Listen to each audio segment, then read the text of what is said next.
बहुत सारी थ्योरी पढ़ ली, काफ़ी सेशन से मैं आपको थ्योरी ही की चीज़ें पढ़ा रहा हूँ। डिस्प्ले एड्स क्या होती हैं, वीडियो एड्स क्या होती हैं। अब ज़रा थोड़ा सा आगे चलते हैं और आगे चल के सेशंस के अंदर अब मैं बड़ा इंटरेस्टिंग किस्म का काम आपसे करवाने लगा हूँ। यानी कि हम सॉफ्टवेयर्स को यूज़ करके अब एड्स बनाना सीखेंगे। दोस्तों, उसको करने से पहले मैं कुछ इस सेशन के अंदर आपको बड़ा इंटरेस्टिंग बताने लगा हूँ। Before you develop a display ad, हम फोटोशॉप को यूज़ करेंगे डिस्प्ले ऐड बनाने के लिए। बड़ा ब्रीफली फोटोशॉप को मैं एक्सप्लेन करूंगा अगले चंद सेशंस के अंदर, क्योंकि डिटेल में आपने इसको ग्राफिक डिज़ाइन के कोर्स में पढ़ना है जो डीजी स्किल्स ऑफर कर रहा है।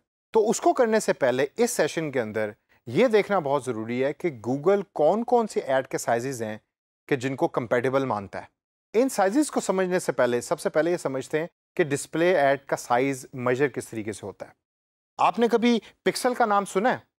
अक्सर कंप्यूटर की ज़बान के अंदर हम कहते हैं कि जी हमारी कंप्यूटर स्क्रीन के पिक्सल्स ठीक नहीं आ रहे, या हमारा वीडियो कार्ड ख़राब हो गया, या पुराने ज़माने में हम उसको वीजीए कार्ड कहा करते थे, जिसका अक्सर पिक्सल्स के साथ बड़ा गहरा ताल्लुक होता था और पिक्सल्स ख़राब ही आया करते थे मॉनिटर स्क्रीन के ऊपर।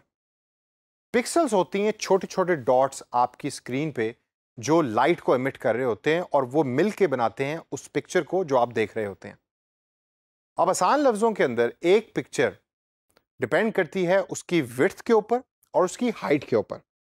तो पिक्चर की जो विड्थ है और हाइट है उसको मिलके उस पिक्चर का साइज बनता है, और इसी विड्थ और हाइट को डिसाइड करके आप डिस्प्ले ऐड के साइज को भी डिसाइड करते हैं। आपने अक्सर ये वाली फिगर्स देखी होंगी, 800 बाय 600, 1024 बाय 600 या 1024 बाय 800। अब जिस तरह वाइट स्क्रीन का दौर आ रहा है तो विड्थ जो है वो बढ़ती जा रही है और हाइट जो है वो कम होती जा रही है। पुराने मॉनिटर उठा के देखें या पुराने लैपटॉप की स्क्रीन्स उठा के देखें तो आपको अक्सर फील होगा कि वो स्क्रीन्स जो हैं वो स्क्वायर के हैं, मतलब है इस तरह डब्बा सा बना हुआ है आपके सामने और एक ही तरह की विड्थ है जो आपके सामने और हाइट है जो नज़र आ रही है। आजकल की जो लैपटॉप की स्क्रीन्स हैं उसमें विड्थ ज़्यादा है और हाइट कम है। इसी वजह से जो डिस्प्ले एड्स भी आप बनाना चाह रहे हैं उनका जो साइज़ है ये समझना बहुत ज़रूरी है कि गूगल कौन कौन से साइज़ आपको प्रोवाइड कर रहा है और किस साइज़ का इफेक्ट कस्टमर के ऊपर या यूज़र के ऊपर क्या पड़ता है। तो विड्थ और हाइट को जहन में आपने रखना है जब भी आप साइज डिसाइड करने लगे। अब गूगल कौन सी ऑप्शंस आपको प्रोवाइड कर रहा है, आइए उसके ऊपर थोड़ी सी नज़र डालते हैं। सबसे पहली ऑप्शन जो है गूगल आपको प्रोवाइड करता है, उसका नाम उसने गूगल ने जो सजेस्ट किया है वो रखा है स्क्वायर एंड रेक्टेंगल। ये बड़ा इजी टू अंडरस्टैंड कॉन्सेप्ट है। ये जो आपको साइजेस मेरे सामने यहाँ नज़र आ रहे हैं, इसमें अगेन वही विड्थ और हाइट के कॉन्सेप्ट को अप्लाई करें और ये स्क्वायर और रेक्टेंगल शेप के अंदर एड्स बन रही होती हैं जो आप बनाते हैं डिफरेंट वेबसाइट्स पे चलाने के लिए। अक्सर जब आप वेबसाइट्स को विजिट करें तो आपके यूजुअली राइट पे या लेफ्ट के ऊपर एड्स चल रही होती हैं जो स्क्वायर या रेक्टेंगल के फॉर्म में होती हैं। इन एड्स को हम कहते हैं स्क्वायर एंड रेक्टेंगल एड्स। ये वो साइजेस हैं जो गूगल आपको प्रोवाइड करता है। इन साइजेस को ज़हन में रखिए और इसको नोट डाउन कर लीजिए ताकि नेक्स्ट जब आपने कोई ऐड बनानी है तो इनमें से कोई एक साइज़ आपने डिसाइड करना है। अब इसे आगे चलते हैं। आगे चल के हमारे पास एड्स आती हैं sky scraper add. Sky scraper से क्या मुराद है? आप में से कभी कोई दुबई गया है? चलें दुबई तो बहुत दूर की बात है, कभी कराची गए हैं आप, या कभी लाहौर आए हैं? लाहौर के अंदर आपने रिसेंटली देखा होगा कि एक बहुत बड़ा शॉपिंग मॉल बना है, उसकी बिल्डिंग ऊंची सारी है। ये जो ऊंची बिल्डिंग है इसको हम स्काई स्क्रेपर कहते हैं। दुबई के अंदर इन बिल्डिंग्स की तादाद बहुत ज़्यादा है, पाकिस्तान में निस्बतन कम है। इसी तरीके से स्काई स्क्रेपर एड्स भी गूगल आपको प्रोवाइड करता है। ये वो साइजेस हैं जो स्काई स्क्रेपर्स के हैं। इसमें फ़र्क क्या है ज़रा गौर करें। विड्थ ऐड की कम है, हाइट ऐड की ज़्यादा है। ये स्क्वायर और रेक्टेंगल की तरह नहीं है। ये लंबाई जो है यानी कि हाइट जो है ऐड की वो ज़्यादा होगी, विड्थ ऐड की कम होगी। ये एड्स भी आप कभी किसी वेबसाइट को विजिट कर रहे हो तो आप नोट करें आपके राइट या लेफ्ट पे अपीयर हो रही होती हैं लंबाई की फॉर्म के अंदर। स्क्वायर या रेक्टेंगल तो होती हैं स्क्वायर की फॉर्म में या रेक्टेंगल की फॉर्म में, ये होती हैं लंबाई की फॉर्म में अपीयर हो रही होती हैं जो अक्सर वेबसाइट्स के ऊपर गूगल प्रेजेंट करता है गूगल एडवर्ड्स के थ्रू। इसे आगे चल के देखते हैं। आगे जो है गूगल हमें प्रोवाइड करता है लीडर बोर्ड।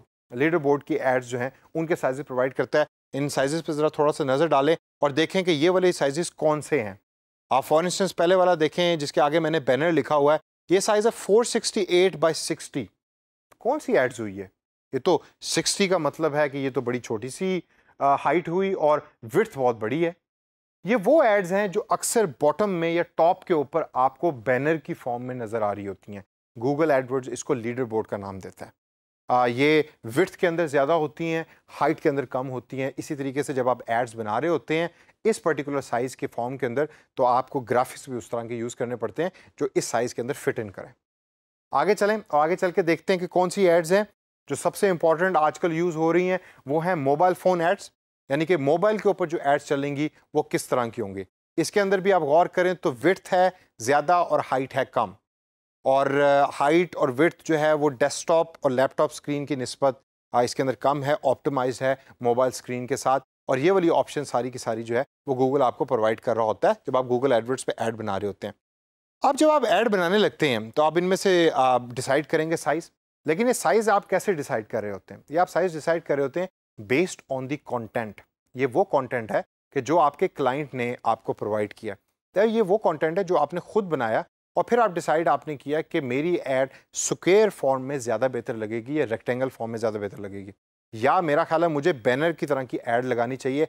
क्यों? क्योंकि बैनर के ऊपर लोगों का ज़्यादा व्यू जाता है एज़ कम्पेयर टू राइट और लेफ्ट की एड्स के ऊपर। ये अब आपकी चॉइस है। मैं as a professional digital marketer आपको सजेस्ट करूंगा कि आपको तमाम साइजेस में एड्स बनानी चाहिए। आप थोड़ी सी नज़र डालते हैं और देखते हैं कि बेस्ट परफॉर्मिंग साइजेस कौन कौन से हैं मेरे पर्सनल एक्सपीरियंस के अंदर। सबसे पहले तो बेस्ट परफॉर्मिंग साइज़ जो है वो मैं कहूँगा मीडियम रेक्टेंगल, जिसकी है 300 विड्थ और 250 जो है वो उसकी हाइट है। ये साइजेस मेरे नज़दीक बड़े सूटेबल होते हैं, किसी भी स्क्रीन के ऊपर अपीयर हो रहे होते हैं और इनका रिजल्ट जो है वो भी अच्छा होता है और यूज़र का रिस्पॉन्स भी इसके ऊपर बेहतर होता है। अगली टाइप जो बेस्ट परफॉर्मिंग साइजेस के अंदर आती है वो है लार्ज रेक्टेंगल। लार्ज रेक्टेंगल से मुराद ये है कि इसकी विड्थ बड़ी होगी और हाइट भी थोड़ी सी बड़ी होगी as compare to medium rectangle के। ये एड्स भी अक्सर काफ़ी अच्छी परफॉर्म कर रही होती हैं वेबसाइट्स के ऊपर क्योंकि इनकी व्यूएबिलिटी ज़्यादा होती है।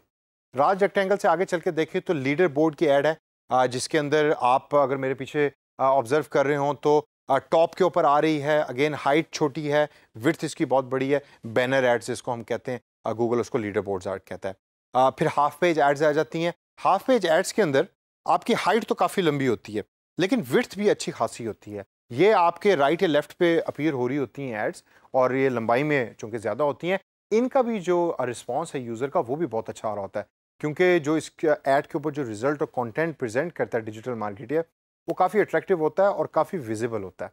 आगे चल के देखें तो लास्ट के अंदर जो बड़ा अच्छा परफॉर्मिंग साइज़ है जो मोबाइल के अंदर यूज़ होता है वो है लार्ज मोबाइल बैनर, कि जिसके अंदर जो है वो विड्थ आपकी 320 है और हाइट आपकी 100 है। तो दोस्तों ये वो तमाम साइजेज़ हैं कि जो गूगल के ऊपर अच्छे परफॉर्म कर रहे हैं। इन साइजेज़ को जहन में रखें। इसके अलावा वो तमाम साइजेज़ भी जहन में रखें कि जो गूगल आपको प्रोवाइड करता है ऐड बनाने के दौरान। आप अपनी नीड के मुताबिक इन साइजेस को यूज़ करें, यूज़ करके प्रैक्टिस करें और देखें कि आपकी जो रिज़ल्ट हैं डिफरेंट साइजेस के वो कैसे आ रहे हैं और कौन सा साइज़ आपके हिसाब से और आपके कंटेंट के हिसाब से सबसे बेहतर है।